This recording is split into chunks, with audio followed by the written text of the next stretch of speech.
Kurnool TGV కళాక్షేత్రంలో చిరుధాన్యాల ప్రాధాన్యంపై అవగాహన సదస్సు నిర్వహించారు. ఈ కార్యక్రమంలో ఎమ్మెల్యే గౌరు చరితారెడ్డి, డాక్టర్ ఖాదర్ వలీ పాల్గొన్నారు. రోజువారీ ఆహారంగా చిరుధాన్యాలను తీసుకోవడం ద్వారా సంపూర్ణ ఆరోగ్యం సొంతమవుతుందని డాక్టర్ ఖాదర్ వలీ తెలిపారు. చిరుధాన్యాలను తీసుకోవడం వల్ల కలిగే ఆరోగ్య ప్రయోజనాలను వివరించారు. ఆరోగ్యాన్ని కాపాడుకునేందుకు ప్రతి ఒక్కరూ చిరుధాన్యాలు తీసుకోవాలని ఎమ్మెల్యే గౌరు చరితారెడ్డి తెలిపారు.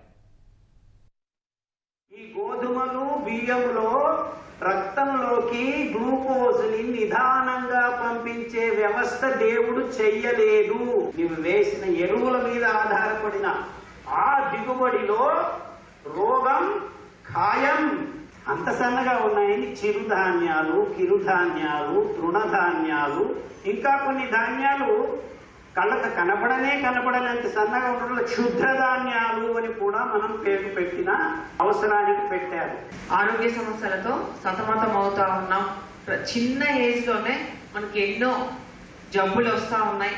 మనం ఎప్పుడు ఈ గతంలో మనకు షుగర్ కానీ బీపీ కానీ సర్టన్ ఏజ్ వచ్చినప్పుడు వచ్చేవి. ఇప్పుడు అలా కాకుండా చిన్న పిల్లలకే 10 years 13 years పిల్లల కానుంచి షుగర్ ఉందని, బీపీ ఉందని మనం రోజు వింటూ ఉంటాం. అంతేకాకుండా బ్రెయిన్ స్ట్రోక్లు రావడం, హార్ట్ అటాక్, ఇట్లా ఎన్నో జబ్బులు చిన్న వయసు నుంచే వస్తా ఉన్నాయి. మనకి ఈ మిల్లెట్స్ ఉపయోగించడం వల్ల కలిగే లాభాలన్నింటినీ సార్ గారు మీకు అందరికీ వివరిస్తా ఉన్నారు.